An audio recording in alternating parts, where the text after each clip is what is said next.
what I'm finding is there's a way that we constantly want to be somewhere else. And then when we get where we want to go, we shoot that down too, right? And all we're doing is being at war with where we are. You're not escaping anything but this moment. You're not escaping you're unloved. You're not escaping your parents. You're not escaping, what they'll say about you. You're at war with this moment, and you're trying to get somewhere else. But there is nowhere else. So you're just fantasizing about somewhere else, still in this moment, and wishing you were somewhere other than where you were. And even when you have the breakthrough and free yourself, you still go, shoot, I wish I knew this 2 weeks ago, and be at war with the fact that you're having a breakthrough and constantly be in hell with yourself. Our job in this time is to get okay with where we are, even if it feels like shit.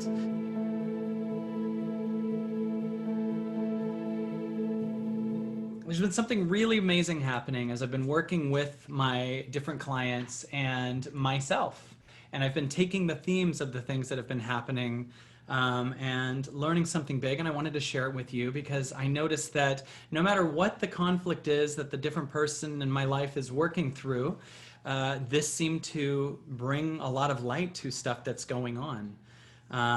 And it's kind of exciting to me. So everyone take a deep breath before we start and release it. And please allow yourself to feel welcome here as you're settling in on August 31st today, as we're about to go into September in this massive, exciting time of uncertainty. I'm kind of excited about it because we need uncertainty. If you have certainty, you know what you're doing, and a lot of times with a lot of certainty, you can't grow, right? You know which way to go. You already know the direction. You know what you're doing with your life. Uncertainty takes you out of that old pit and causes you to surrender and causes you to undo the idea that you're here to know every next step and what your future is going to look like. And it puts you into an amazing form of surrender. And in working with the different people that I've worked with recently, what has come up is this concept that I'm creating now called the 3 layers. The 3 layers is the concept that we're going to be talking about tonight. And if you take any person, and let's use if you take any person, they come into this world and they're fulfilled. A lot of people come in, you're connected to source, you're feeling fully connected, you feel fulfilled, you feel good.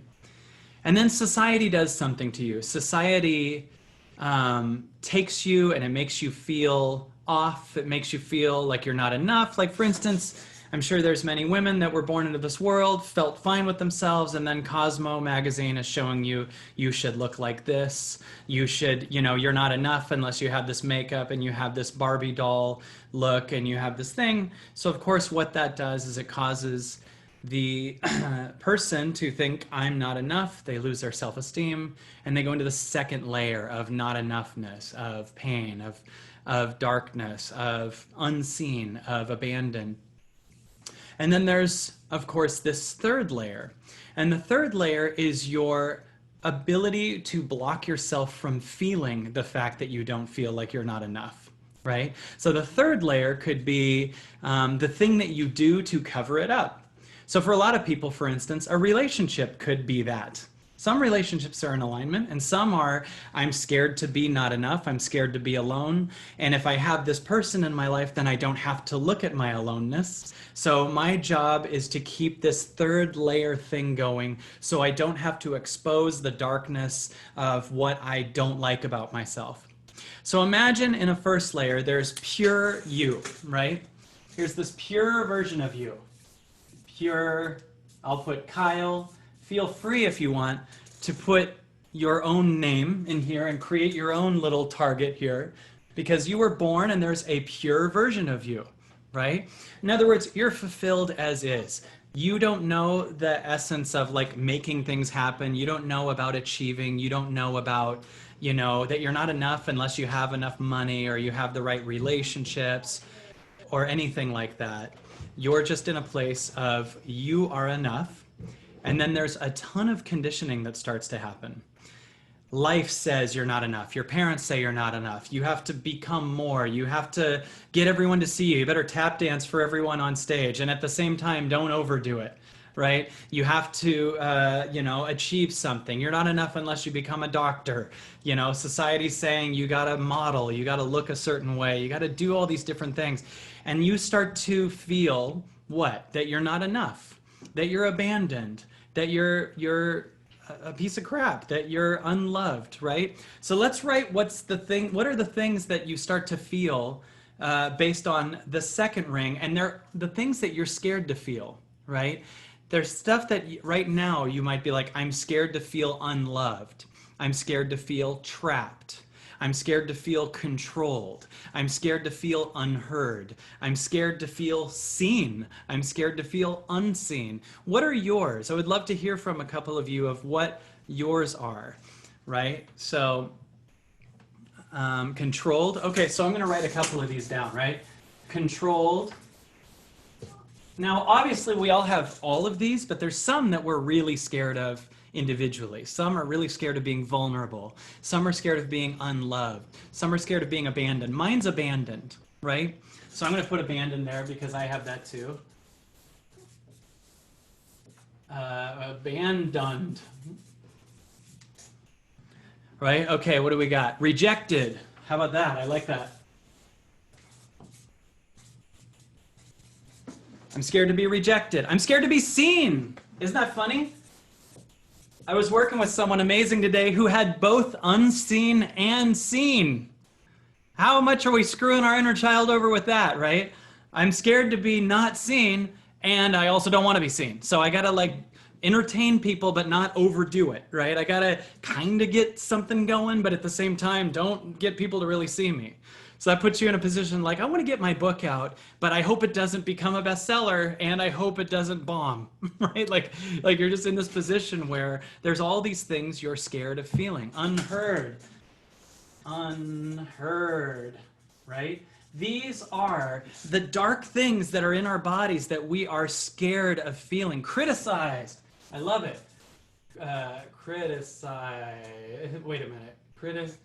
When I'm writing in front of you, I consciously spell worse because I'm like, you got to spell this right. And I start really worrying that you'll reject me. So we're going to circle rejected for me again because I can spell great unless there's 102 people looking at me.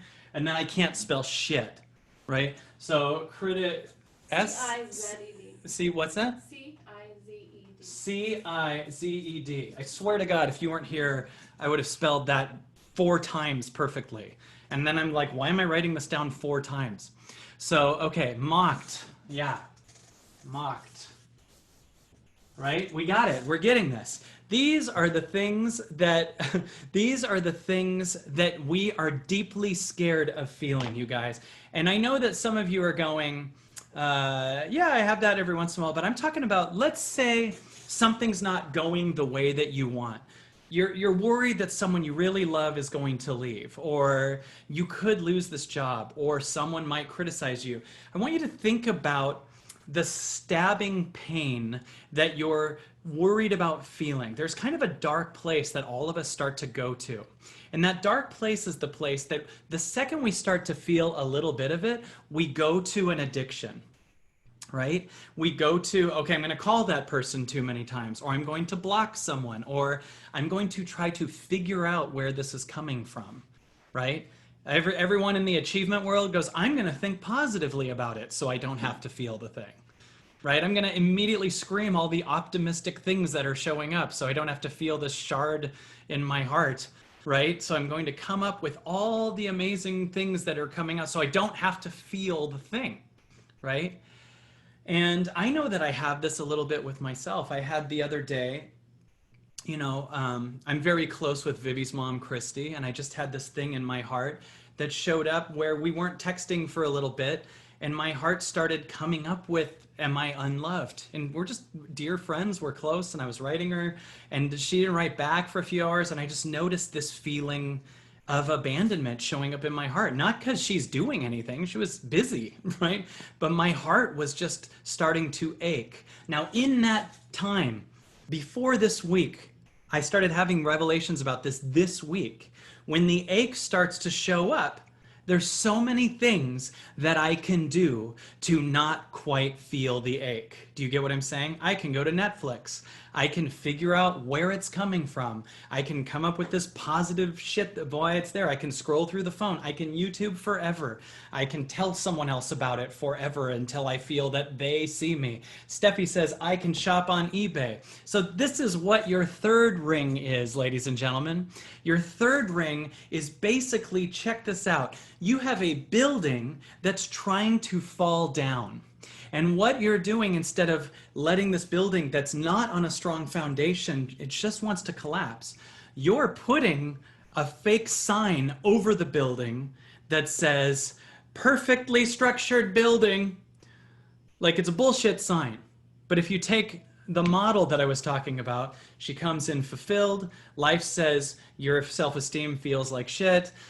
And then the third level for her is, okay, well, I'll buy that makeup and I'll become a model, for instance, and I'll show everyone how great my life is, while deep down I feel like I have low self-esteem and not connected. And also there's some models that are also connected to themselves. I'm not saying everyone, but I'm just saying the amount of things we do that are a level 3 thing so that you don't have to feel your level 2 pain are unreal, right? And there's so many subtle things. I was talking to someone this morning. One of their things that they do is they try to figure out where it came from. Now that's nice, but if someone actually physically stabbed you in the heart, I promise you, your heart isn't going, please tell me the backstory of where this came from and the grandfather of the guy that stabbed you. No, your heart would be like, be with me, give me your attention, hold space with me. You get what I'm saying? Like, it wants your attention. It wants your present moment. So level 3 are all the things that you do to not have to feel the pain of level 2, right? We all have a giant fear. All of us right now have a giant fear of being something, abandoned, unloved, avoided, rejected, unheard. And those fears are so big that we've become this giant collection of light addictions, so we don't have to just be with these things. In other words, on one level, you could be scared to feel unloved and you'll do something so you don't have to feel it. But on a higher level, you could just sit there and be present with the feeling of unloved. You could just sit there and just feel the knife in your chest for a couple hours. You could just be with it, because the real problem is that you're not allowing yourself to be okay with feeling level 2. This is our key problem. And notice that what's going on in the world is the collective, not only in you and not only in everyone here, but the world's number 2s are coming up. And that's why everyone's level 3s are louder and more desperate. Do you get what I'm saying? Do you notice the desperation of the character of the level 3 that everyone's becoming, whether they're in groups, whether it's, being against other groups, whether it's screaming about something, whether you see a person in a store screaming about someone else and they're masked or they're not masked, that you're just seeing all these people going crazy, screaming at other people. Why is that? Because every person's level 2 is unbearably coming up and we can't stop it, right? Now, we're lucky because we get to look at this and become some of the first people who understand this, so we can consciously move to a higher consciousness, because once that level 2 is up and exposed, you get to move to a higher frequency. And I'm going to explain that very shortly too. But the way to allow your level 2 to come up is to be aware of what the level 3 is and stop doing it, right? We got to stop putting the little mask over the building that says this is an amazing structure so that we can prevent the building from falling. If we just take it off and we own, actually, it's not a very good structure. This building is trying to fall, and it's fine if the building falls because you're not the building. You're the one that's trying to keep it from falling. Are you with me so far? Is this making sense? Your old building, your old story, your old thing is trying to collapse. It's not you. And the problem is you're under the illusion that what's trying to fall is you. Right? Like, for instance, if someone says the relationship's falling apart, that scares me because that means I'm unlovable. Has anyone ever felt that before? If the relationship falls apart, that means I'm unlovable. But wait a minute. How are you the relationship? Like, the relationship requires two people. Like, if you're moving a couch and the other person stops moving the couch, you don't go, I can't move couches, I'm not enough. The other person put it down. The factor of the relationship requires both of you, so there's no way you could be the relationship. Right? But most people are horrified of their relationship collapsing because they're under the illusion that what will show on the other side is unlovable, alone, loneliness, not enough, abandoned. And if they would just let that show and sit with it, they might go through a couple days of intense pain and then a hell of a lot of tears, and they'll live only in 1 and 2. And we'd rather at one point move to a place of 1 and 2 and undo ourselves from 3. And all it takes is awareness. If we're aware that there's a lot of things we do in order to prevent ourselves from feeling something that we will inevitably feel and then inevitably alchemize, right? You feeling the intense fear of abandonment, you feeling the intense fear of loneliness or rejection, and being with it for a while and becoming really present with it will cause it eventually to move from being this stabbing in the heart to this incredible release. Now, Teresa just said, it hurts. How long is a while? The biggest reason, Teresa, you feel the pain is because of your war with it and desire to escape it.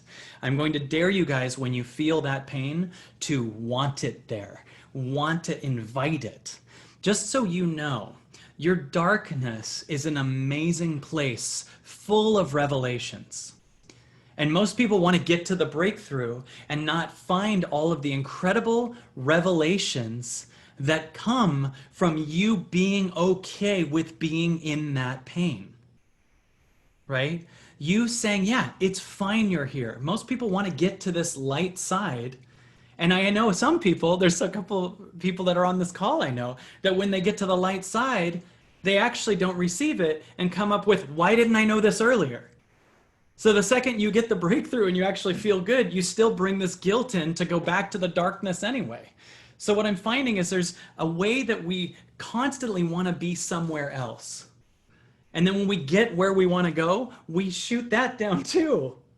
Right? And all we're doing is being at war with where we are. You're not escaping anything but this moment. You're not escaping your unloved. You're not escaping your parents. You're not escaping, what they'll say about you. You're at war with this moment and you're trying to get somewhere else.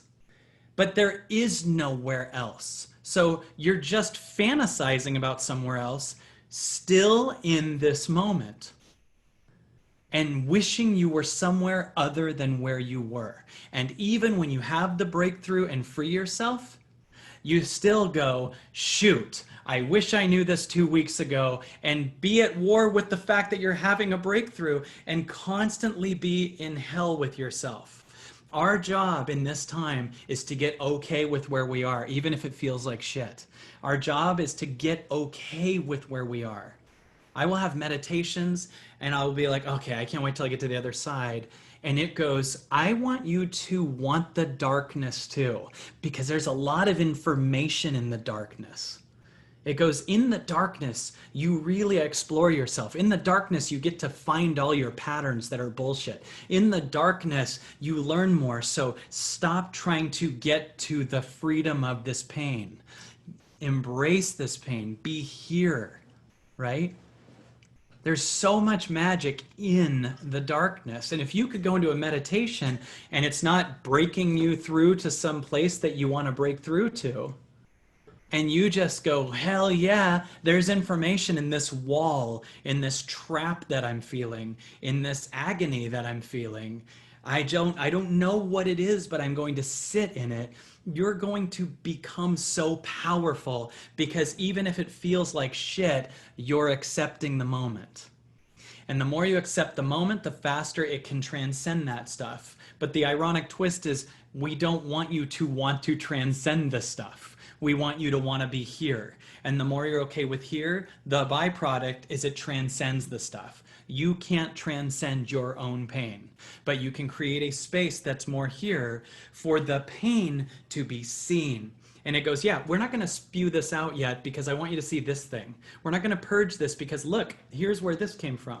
Oh, you want to get over the pain of you and your ex? Well, just so you know, this links to the story of your mom. Oh, you want to let go of your mom? Well, just so you know, here's why your mom's like that. Here's her childhood. Oh, you want to get rid of that? Well, just so you know, you need to forgive you too and not just your mom.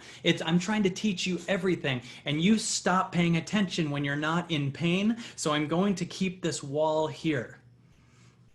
Right? And it's going, so you are going to learn more and more presence because if I make life easy for you, you're just going to skip across the ocean and not go into the deep where, yeah, there's sharks. Yeah, there's pain. There's also treasure. There's also depth. There's also magic in the ocean. Right? So what I'm doing is doing what I can to call attention just to the light little habits that you have to avoid feeling abandoned, feeling controlled, feeling unheard, feeling mocked, criticized, rejected, seen or unseen, right? What are your habits? Because we all have different habits, but I would love to hear from you guys.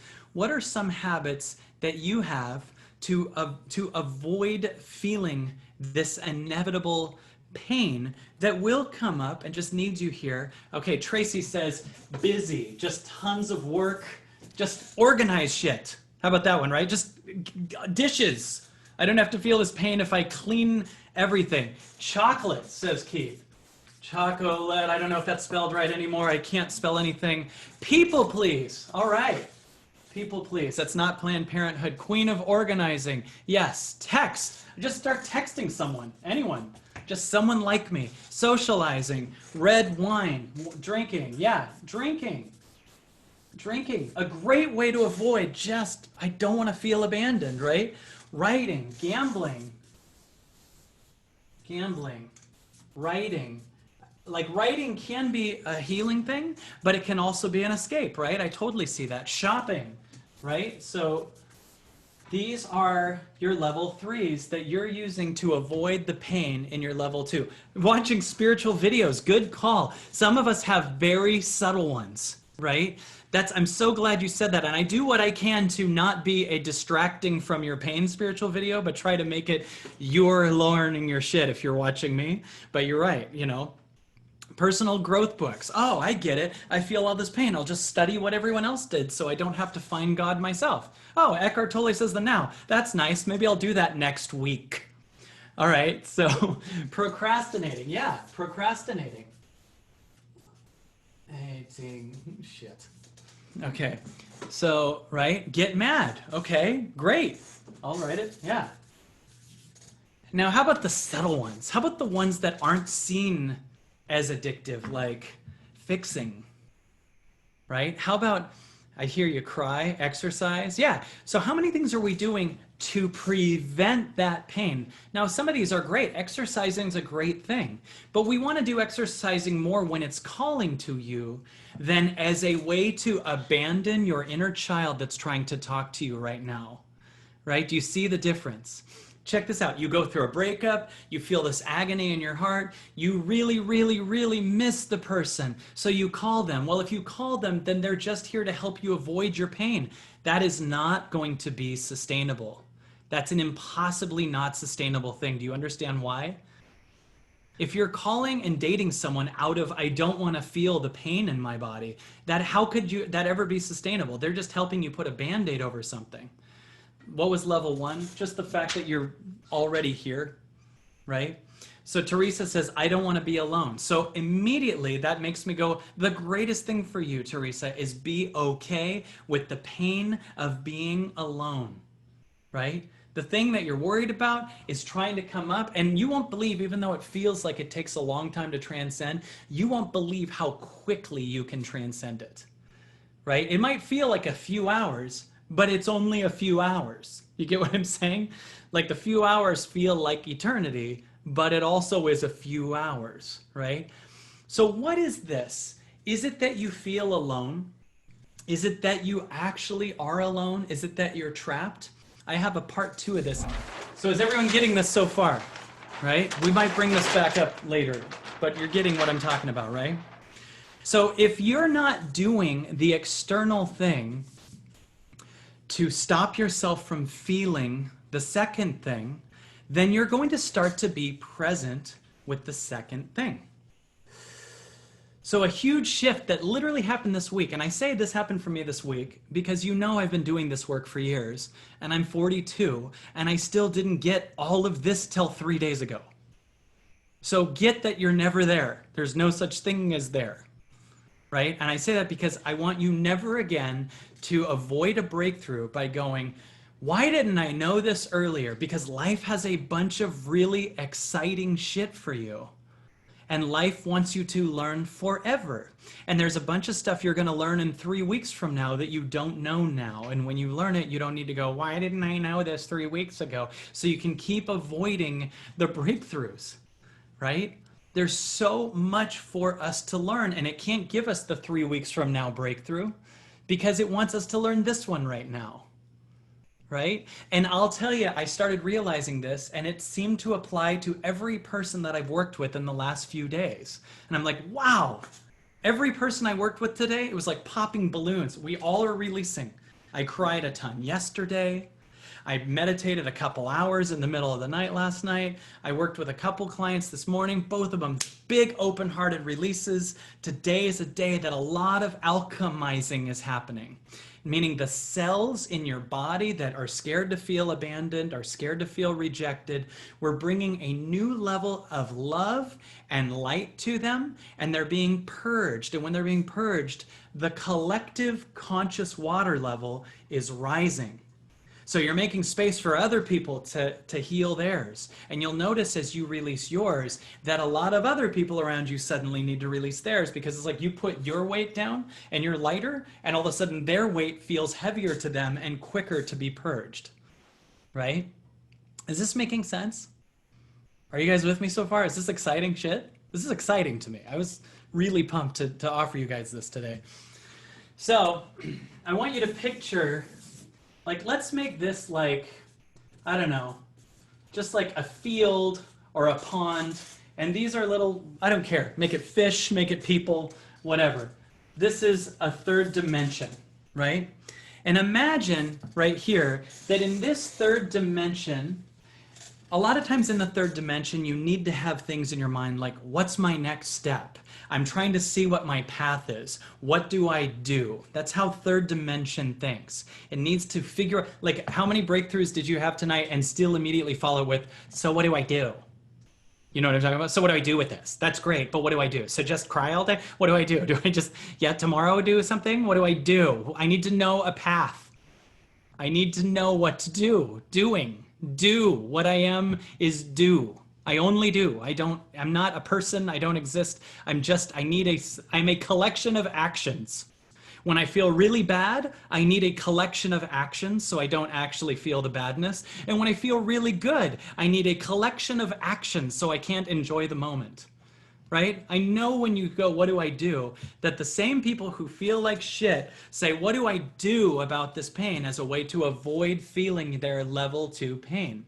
And then when things get really amazing, like you could win the lottery, before you even enjoy feeling the excitement of winning the lottery, like, what do we do with this? How about fucking be happy for a second? How about we don't have the answer yet? How about we feel through this thing that's transcending bigger than your consciousness is willing to receive, right? So what do we do with that? I hear you, Kyle. I understand this breakthrough thing, but what do I do with it, right? So in third density, people live in a what do I do? And what they're doing is they're trying to move to different places in the pond. What do I do? How do I be the number one in the pond? And what's going on here is life is trying to change your frequency.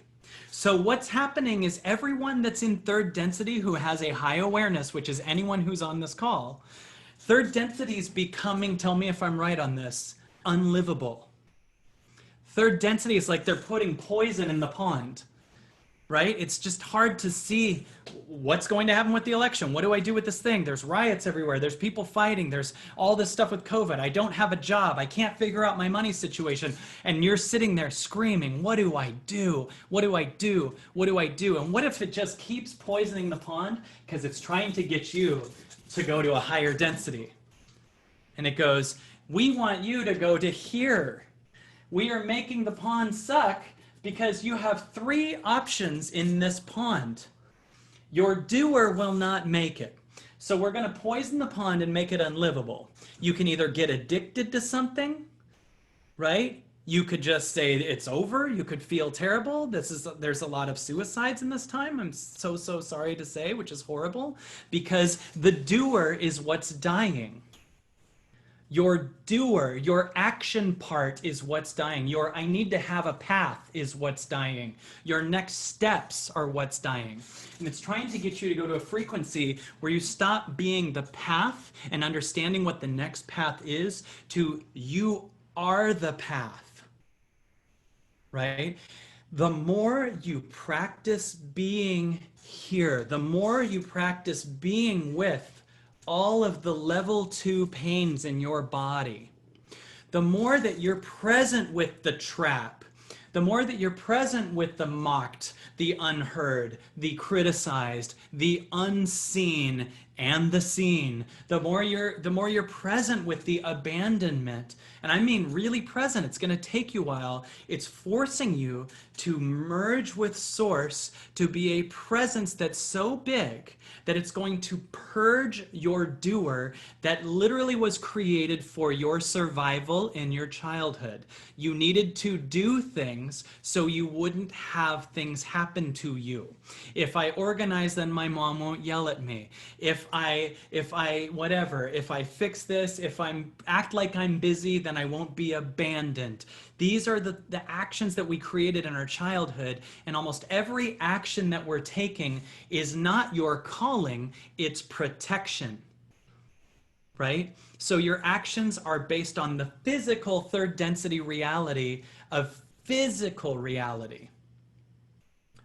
But on 4D, your connection is to the moment, and physical reality changes around you. But if you think of the universe going, okay, I'm going to mirror for you how you're living, and the way you're living is constantly being in survival anticipation of what do I do, you're screaming to the universe, please, I'm practicing being in danger, make life dangerous. Right? I want to stay in this pond. And the universe is like, you don't want my help? And you're like, yeah, no, what do I do? What do I do? Oh, I'm feeling unheard, so I'm going to eat. I'm feeling stuck, so I'm going to drink. And you're sitting here in all of these actions that are the avoidance of this moment. In this density that you all have an awareness about that exists, it's the opposite. You are what am I? It's different. And you don't look at things through your mind. Your fear-based mind tries very hard to analyze your heart, but your heart is so much bigger than your protective survival mind, right? So your mind can't get what your heart is feeling. So that's why when you start to feel abandoned or hurt, your mind kicks in because it's not trying to fix this, it's trying to avoid this. I feel agony, I feel pain, I feel unheard, I feel criticized. You're feeling these things. And your mind goes, so what do we do because we feel that? Ooh, what a great avoidance tactic to put this thing that's coming up off for another day, right?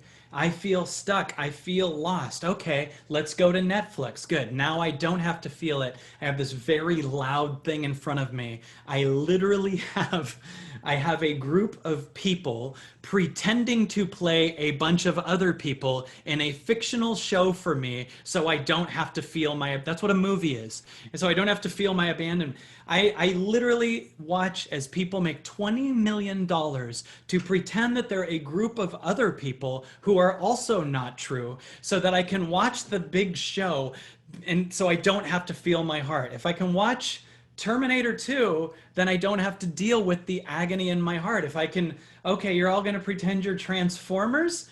Do it really loud and THX sound, please, so I don't have to at all feel any emotions in my heart. I need a collection of people to pretend, like, this is crazy, right? I need entertainment. I need my phone to have, and what's going on right now is all of our routes are moving quicker and quicker. You can't escape it, right? You get to have every escape pod and it doesn't work, right? So it used to be, oh, I'm scared to feel alone, but I can't maintain a relationship. So it's like, well, welcome to Facebook where you can date everybody. And then you're on Facebook and it's like, well, I don't know. It's like, oh, Tinder. Now you don't, this is our dating process. And you're still like, why aren't I happy? Why aren't I happy? And everything you're trying to grab so that you don't have to feel your heart is moving quicker and quicker, and you don't have any collective way to, and you're going to see the whole society just collapse because they can't avoid the dark pain of unloved, of unheard, of abandoned. It's coming to the surface. It's coming to the surface now. This next year is just level 2s popping out of level 1s. So many people are going to be in surrender, but we can be ahead of the game, right? And all we got to do is be present, because when you're fully present, you start to realize that it's not you that's being abandoned, that it's not you that's unheard, that it's not you that's controlled. It's an expectation or a pattern or an agenda you had. Do you get what I'm saying? It's a past you that's feeling unheard. It's a you that had an agenda. Right? You're going through a divorce and you're like, no one's going to love me. I had an agenda that all the love was through this relationship. So your agenda gets screwed, not you. You're not losing anything. Your pattern is your old story, the you that had expectations that you would be seen a certain way. That's what feels trapped. That's what feels controlled. That's what feels stuck. Right? You are fine. Notice how actually fine you are in almost any given moment. You can easily go to the news and have it ruin your agenda and your plan, but that's what we want. We want your plan to be ruined because we want the universe's plan. We don't need your egoic plan to escape feeling unloved anymore. We want the universe's plan. Are you with me? We want what would happen if you and the universe actually merged together, where you were actually here and not in the constant escape from here in a fantasy that you call the future. What if you and this moment merged, and that this moment and you, the longer and the more you merge, will immediately purge these what do I do patterns that are always trying to escape the moment, because you see through the lie of it and you experience the feeling of worthiness, enoughness, connectedness, and freedom all at the same time. That's a declaration to God or the universe, take over. If you really look at the patterns of how you lived, was there really any room for the universe to come in and help? Was there like, how much is that? Maybe I'll meditate for a few minutes so I have a good speech in front of my boss. But were you really in surrender? Right? Of course the universe hasn't been delivering to us on the level that we want because we haven't been connecting to it. We had a bunch of agendas. We had a bunch of plans. We had a bunch of patterns that would keep our parents happy. But right now, life wants you to merge with the universe now. And it's here. And the mind goes, how do I do it? And that's the escape from it. How do I merge with it later? The people will hear me go, yeah, right, I got to start merging with the universe. Now you need to, not don't plan it. Because you'll never, ever actually do it. You'll just keep practicing that's later, right? So I'm going to show you how to merge with it now, because the new you is going here. And there's more past here too. But we're going to leave this pit that's being poisoned and loud and judgmental, and you can't make your parents happy in this world anymore. So the first thing we got to do is allow the unloved, the mocked, the criticized, the unheard to surface. So one way we do it is we start to say, this is going to sound like a demotivational speaker, but I'm allowed to be unloved. Say whatever yours is. Look at your second circle, and I want you to say a few of those. I'm allowed to be unloved. I'm allowed to be abandoned. I'm allowed to be controlled, or to feel controlled, because no one can control you, but your belief that they can control you is what controls you, right? I'm allowed to feel trapped. I'm allowed to feel sad. I'm allowed to be forgotten. Hell yeah, Kirby. Make a space for that. I'm allowed to feel used. Christine Ann says I'm allowed to be used. I'd like to even add feel, because we're not saying, so everyone use me, like we're, we're saying it's scared that it won't be loved in that feeling. And if we start to say, I'm allowed, what are we doing? We're saying that other people aren't the factor. You're taking over and making yourself seen in your fear of other people not seeing you. Because your inner child doesn't give a shit about anyone else seeing you, including your parents. Your inner child gives a shit about you creating a safe space for he or her to exist, no matter what they feel.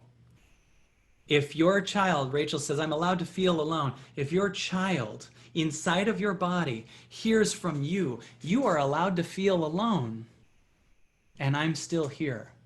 You are allowed to feel powerless, and I'm still going to love you. You are allowed to suffer, and I'm going to still be here. We're not caring about if mom or dad see it, or the public, or your fans, or your friends. I'm allowed to be a failure, and I'll still be here. I'm allowed to, that's an interesting one. Teresa says, I'm allowed to love me. I'm allowed to be a bad mom. Yes. Yes. Now, people hear that, so is she just going to start sucking as a mom intentionally? No. You're not in resistance to what is, so you're making space for forgiveness, you guys. This is you creating a space for forgiveness. That's how you change it. Right? You change it by forgiving it, not resisting it. Everything you resist is going to come up over and over. The more you keep trying to not feel abandoned, the more you're going to act out in ways that will make everyone abandon you. Right? The more you keep trying to feel unworthy, the more you will act unworthy. It's the weirdest thing. Whatever you're trying to avoid is what you walk right into, because you want to see that you could still do that and still be loved. So you actually start testing the waters and continually doing the thing that you're worried about happening, right? So the more you're worried about feeling unworthy, the more you're judging yourself, the more you will feel unworthy, the more you're allowed to feel unworthy. Kelsey says, I'm allowed to make big mistakes. Hell yeah, you are. Every one of us is. We better have room to be loved by ourselves if we make big mistakes. We know why we did it. We know how it could have happened. Forgive yourself all the way. You were there. I'm allowed to feel too much, says Christine Ann. Yes, yes, inner child, inner Christine, you can feel too much and I will still love you. We are not trying to get your mom, who is also a collection of patterns, to be fine with you. She doesn't know this stuff, and your dad doesn't either, probably. So we don't need to get them to see us. The reason we want other people to see us is because we use that as permission for us to see ourselves. If you see me, then I see what you see, and I see me. Right? But you can cut out the middleman and stop expecting people who can't see themselves to see you. The way people are trying to be seen, and most people try to be seen by literally people that can't see. It's like going to a party and going, why isn't Stevie Wonder noticing my hair? Because he can't see. There's a bunch of other things he's really good at. Right? Like, why are we choosing people that can't see themselves to see us? Right? Take a deep breath in.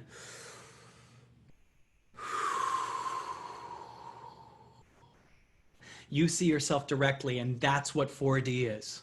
You undo yourself from the middleman and the need to be seen by other people, and you see yourself directly. 4D sees you. God and the universe unconditionally love you and see you. Stop creating a middleman of people who grew up in a different time and don't have the consciousness you have, and expect people who grew up in the 40s and 50s and 60s to see you. They don't have the ability to.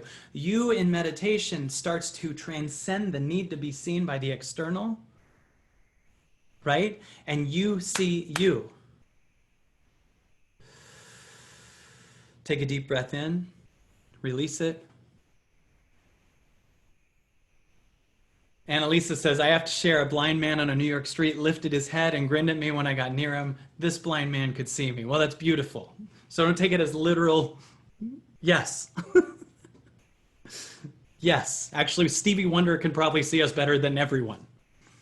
Right? There's a lot of stories I've heard about people that are like, dude, he can see. That guy walked right up to me and gave me a hug. I didn't say I was here. I hear stories constantly. Everyone take another deep breath and release it. Here's the second part. I want you to train yourself. My offer to you is to train yourself to look and think from a different place in your body. Meaning, like, usually we think from our head and our fear. Do you notice that constant pattern of what do I do? That is a place that you usually think from. And by the way, the things like Netflix and your phone are here to keep you there, right? But I want to show you that you can also think from your heart. You can actually think from your heart. Like, someone asked Eckhart Tolle, where do I put my attention? And he said, you are the attention. So I want you to understand that's what you are. If you put your attention on your heart and your stomach and your legs and anything that's right here, you can start thinking from your heart. Can you actually feel that? Is anyone getting what I mean? I want you to actually feel your attention on your heart. Take deep breaths in and let love just be there. And you'll notice that your mind will kick in louder and louder and louder because you're not thinking from that. And it'll be like, look at me, look at me, look at me. And you're just bringing a new compassion as you practice thinking from your heart. Think from your heart. Your heart doesn't care about any of your story, your bank account, your ethnicity, your gender, your history. It's just beating. So if you're here practicing being here, this is a literal thing, an actual thing, right here. You actually are practicing paying attention from your heart. Now, if you consciously spend a week, still do stuff, go to the restaurant, go to the store, whatever, but actually think from your heart. Don't just leave yourself and be in the frequency of what's external. Actually consciously stay in your heart. This is hard for a second because your pattern, just because your pattern is in your head. But if you start to breathe from your heart, you pay attention to your breath, you could have something going on chaotic outside and you don't have to join it because you're not playing with your head, you're from your heart. Now, here's what's crazy. Just like going to the gym, the first week's gonna be hard because your pattern is used to not going to the gym. But when you get to 100 days, you're going to be more soulfully fitter and it'll be a normal thing to think from your heart. It's a habit-changing thing. So the first thing is to be okay with the seeming mediocrity of the moment because eventually the moment's going to be amazing. Terry says, my brain won't shrivel. No, it's going to be so much happier because you're not overworking it and exhausting it and stressing it. No, man, you're going to feel here and it's meditating and your brain will feel so held. And then guess what? Your brain won't make decisions from a lack of love. Up until today, most of us make a lot of decisions out of fear. How many decisions do you make out of not going broke, out of not being unloved, out of not being abandoned? How many decisions do you make out of that you're like scared no one's going to like you, so you do something? When you're connected to your heart, you only feel love, so your mind will make heart-based decisions. Your mind will make decisions that ascend you. They're 4D decisions, decisions that the highest you wants. So the more you connect to your heart, the more it will give you a next step. It will finally go, do this, and it'll only give you one thing. And the mind will take an action, but it's an action that's guided from the heart, not from the fear. Most of us live like we have a gas tank that's at an eighth full, and we just keep it at an eighth full and then don't let it go out. I want you to fill your tank, and you can fill your tank by consciously spending ongoing practice connecting to your heart. It's a gentle, effortless thing. Feel your heart beating. This is practice, right? And sometimes you'll feel lack because it doesn't feel really high, and it doesn't feel like you're saving yourself from a bunch of lack and chaos. It's just here. But this here will expand as you are okay with here. Take a deep breath in. Someone wrote they're slow clapping, which made me laugh because I was the slow clapper and not another teen movie. Who knew this was where I was headed? I was like, oh my God, I'm going to have a great career as a teen movie star. Cut to me. All right, so your heart in the fourth density, if you show me that, and when I was 23, I'd be like, what the hell? What am I doing? I'm guiding women in Costa Rica through transitions? What is this? What? I thought I was going to be doing stadiums by now. Nope. What a gift. What an amazing thing. That's why I couldn't have had a for sure plan when I was 23. What's your giant goal of life? The most I could see then was I'll be a huge HBO Comedy Central star. I got to do that. But if I had looked at what I would be like at 50, I promise you I wouldn't have seen this. I wouldn't have seen heart target density shifting. I used to make fun of what I do. Right? So take a deep breath in. And the reason I say take a deep breath in frequently is because it makes you present. When people are falling apart, if I make them take a deep breath in, they get present and become the presence to help the purge of what they're not. Right? You take a deep breath in and release it again. Ashira says, well, you had to make fun of this because that's the world of comedy. It's probably why I became it. Life's like, I need to show you what you've been making fun of because you're gonna not agree with your 23-year-old self pretty soon. Let yourself just fall into yourself. Can you just be here and notice the energies of what do I do? Notice the energies of where do I go? And notice that they're scared. Do you notice that the what do I do energies are scared that if they don't know, then their level 2 is going to show up. I'm not loved. How is every what do I do? Can you see what happens on the other side of that what do I do? If I don't know what to do, I'll be abandoned. If I don't know what to do, I'll be unheard. If I don't know what to do, I'll be criticized. Do you hear how every what do I do, if you go a little bit deeper with your heart, is just horrified? Right? You feel that? What if life makes you like Creed to make up for when I made fun of Creed? Take a deep breath in. And then it turns me into the Pillsbury Doughboy and Nintendo and just all my old act. Right here, this is what is in, just so you know where you're headed, you will inevitably be forced to shift into. So we can shift into it now, gently by choice, or we can wait till life violently forces us into it by poisoning this thing 10 times more every week. Can you see the world's being poisoned so they change? Can you see that the world is saying third density is no longer sustainable? Can you see that it goes, just so you know, in third density, you forgot about nature. Just so you know, in third density, when you were floating on just enough money or a complacent enough job or a medium enough relationship, you forgot about the animals and the rivers. Life's like, hey, just so you know, you in your amazing life or your fear-based life, whatever, you forgot about everything else and everyone else. You forgot about other people. You forgot about giving. You forgot about sharing. You forgot about harmony. And just because life might have seemed good enough for you as a unique individual, you are not in harmony with the world. So it's time to purge third density. Because in your heart, you will give a shit about other people. You will give a shit about the trees. You will give a shit about wildlife. You'll give a shit about the animals. You will be in more harmony. You'll stop throwing plastic in the ocean. Because just because you feel good enough doesn't mean you're in the ultimate version of yourself. You're in any harmony with God. And that you're in the right place. Because if one person in this world is suffering, we all are. Fourth density, it's not like that's becoming some kind of like socialist or something. It's not being any certain way politically. It's just saying, no matter what your belief is politically, you need to get into a place where your heart guides you.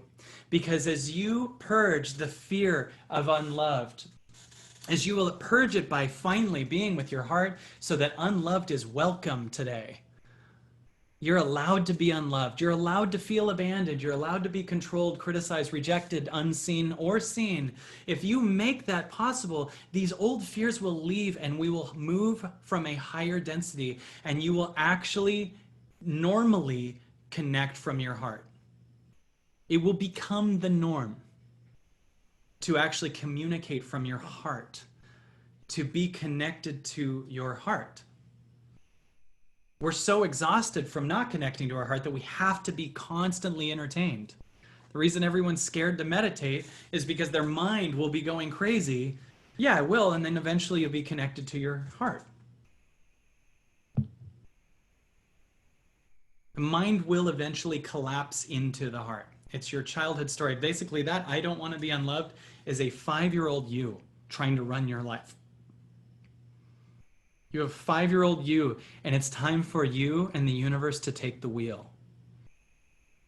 It's time for you and the universe to take the wheel. It might take a few months, but it's not negotiable. For everyone here, it's not negotiable.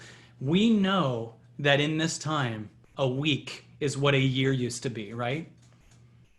In this time, you notice that in a week, you have more breakthroughs and more revelations, and change happens faster than it took 10 years ago. It took a year to have the change that you can get in a week now. Why is that? Because you can't grab onto the old things that stop you from feeling your heart. And so the faster you feel your heart, the faster the pain alchemizes. And the faster the pain alchemizes, the world changes around you. The world is mirroring what you haven't alchemized in your body. And whatever is left to alchemize, you'll be shocked when you cry all that out, and the next day, the whole world feels different, not just you. You start to notice everyone's purging right after you did. You start to go, holy shit, we're more connected than I thought. Like, I release a bunch, and then all of a sudden, they announce stuff on the news that's good news, right? Like, you'll have like, I just heard a good news thing right after I cried this out. You will discover if you cry things out and really are there with the unloved part, the news, people around you starts to get more positive. And anything that feels negative, you have no part of it attacking you because you start to understand that's other people's level 2 coming up so that we're all connected to our heart. And imagine a world where our level 3s are gone. Imagine a world where unloved is okay. Imagine just living in a world where we can be a little bit of a mess for a while and we don't have to have this perfect looking Instagram story so that we bury our unloved, abandoned selves.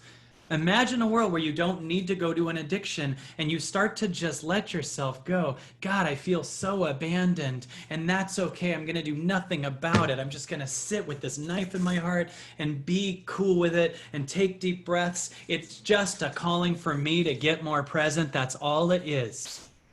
It's just screaming at me to get more present. That's all that is. It's screaming for me because presence is how this world lives. You're the present moment.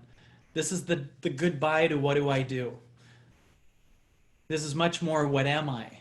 This is much more what's arising in me. This is much more thank you. This is much more here. This is much more gratitude. This is much more now. This is much more permission, and accidentally you'll release. By the way, you don't have to let go of anything. If you connect to your heart, everything will fall off. Don't try to let go of anything, because if you try to let go of anything, you pick it up. Right? If I go, I got to let go of this pen, everybody, I got to let go of it. Yeah, this old relationship, it's not a part of you. You just keep picking it up again. I got to let go of what people think about me. It's not a part of you. You just keep picking it up. What people think of you has nothing to do with you, but you keep picking it up. And in the 4D world, those things just fall off. Don't try to get rid of anything. Just connect to your heart. Don't go, I got to look at this and figure out where it's coming from and get rid of the thing. You can't. Your ego's trying to get rid of itself. Right? But if you're just here, you're moving to a consciousness where the nowness is going to take over. It just goes, goodbye, old story. Goodbye, pattern. Goodbye, achievement. Goodbye, not enoughness. Goodbye, fixer. Goodbye, abandoned. Goodbye, busy and procrastinating. Goodbye, mad. Goodbye, people pleaser. Goodbye, unnecessary texting, drinking, gambling, chocolate, writing, and shopping. Goodbye. Can you feel the nowness? Can you feel the nowness that's happening right now? Can you feel how much you don't have to figure out how to get to the now? Can you feel that any pain that comes up, you don't need to know its history and backstory so that it can't be felt? Just gently fall into yourself right here. Just allow yourself to feel thank you. And if your mind is panicking right now and not getting what I'm saying, let it. Let it. Will the pain leave when it's ready? Yes, 100%. But any pain that's there is inviting you to be with it because it has information in it. Just so you know, there is no pain that you have that's not an illusion. The more we shine light on the depth of our darkness, the more we see it was actually a bunch of lies. It was the illusion of not enough. It was the illusion of abandoned. If you see backstage how a magic show works, you're going to watch it much differently, right? I've seen how they cut the woman in half. I see how they pull the rabbit out of the hat. The show's actually totally different. You're not going to go, wow, when you know what happened. And in the same way, you won't be totally caught in the illusion of your darkness. When you shine a light on, oh, this is this. Like, you're not your relationship. Like someone the other day, it's like, yeah, but I'm alone and I don't have a relationship. You're under the illusion that who you are is the relationship. Who I am is the relationship. No, you're you. And you're trying to take on the job of the other person in the relationship. So if we shine a light on that illusion, then you don't have to feel the pain because it's a lie. It doesn't mean it won't have to be felt through. It doesn't mean it's not stored in your body and doesn't need to be alchemized. I'm just saying, just still know the depths of the truth. The more you do this work, I can disprove. What do I do when I work with someone? I disprove the lie. We just look at what's under the lie. When someone says, yeah, I don't know what to do. And I will say, so you're under the illusion that you're not enough unless you know what to do. They'll be like, oh, like it's like, oh, that feels good. All of your pain will still need to be felt through, but it's still an illusion because the light's not shining a big enough light on everything. And that's why your meditation can be so important. Here's another example. If you have a nightmare, you're having a nightmare, you're scared to death. What's the number one factor that you don't know that really is what's scary here? You don't know that you're asleep. So you can trick yourself into being horrified. But when you wake up, it's like, oh, that was all a lie. That's what a nightmare is. It's an illusion of fear. I promise you, as you do this work, this is too. This is the same. And it's up to you to choose to meditate long enough and listen to silence and be with the pain and the fears of abandonment so you can see the illusion that's under it. So you can see the moment that made you believe that you could feel abandoned. So you can relive that pain that's stored in your body that was traumatic for you at the time so that you can bring atonement to it and forgiveness to it. Right? So when you feel that you're scared to be unloved or abandoned, it's your job to sit there in meditation and see the light that's under that. Because it's a lie. It's based on one experience that you haven't forgiven. Right? Maybe you think someone doesn't love you, but you don't know their inner child and their fears. So you're sitting there seeing them as this monster that's this crazy narcissist, but you don't see their 5-year-old boy that's scared that they're not enough in their vulnerability. You don't know the whole story. My dad never loved me. Your dad's probably scared to death you don't love him, and he's shaming himself all the time and has no idea how to be with his emotions. My dad never saw me. Yeah. He didn't see himself. He doesn't know. He just hates himself. He's embarrassed and sorry and looking back at his childhood and how he raised you, and he probably feels like he's a failure and doesn't want to own it, so he screams political slogans at you and makes you feel like shit, and then you're thinking he's a monster, but he's just scared, and then you see this thing under it, and he's just a little kid that's really scared that you don't love him, that he did a bad job.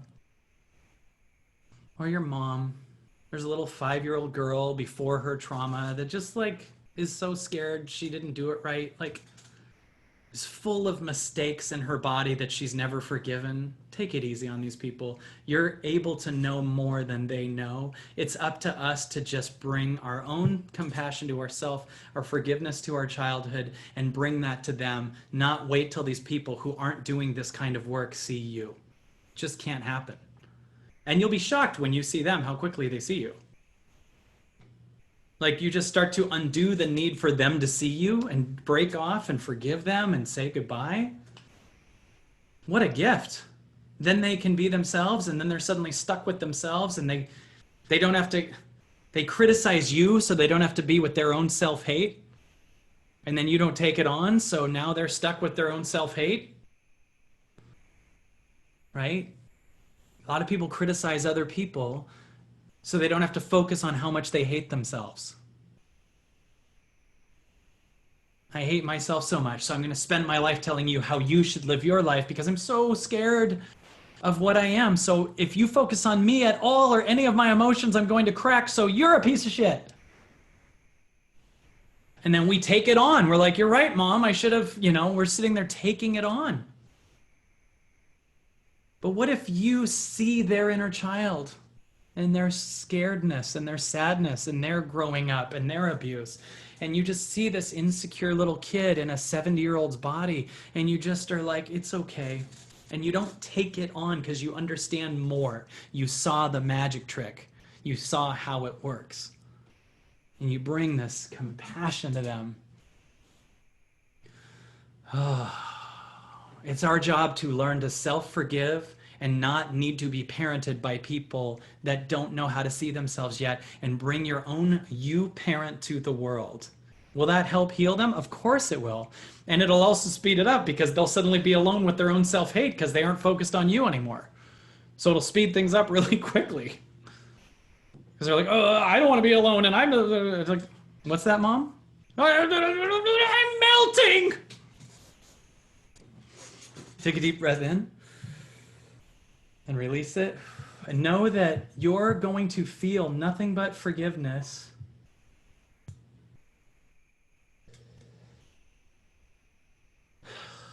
as you choose forgiveness by being with this moment.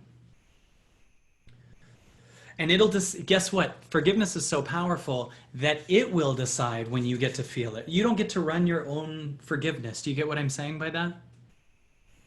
You don't get to run your own forgiveness. I decide I forgive. All right, I'm over it. No, no, no. Forgiveness is when you stay present with your darkness. It hurts for a long time. You don't know what it is. You get more and more present moment, and then you make space in this moment to be big enough for it to go, here's what you didn't see. here's where you didn't feel love, and you purge it out, and it's real forgiveness. I'm not talking about I understand why my dad did it forgiveness. I'm talking about you release the whole thing from the cells in your body by bringing a present moment that is so big when it decides to purge you.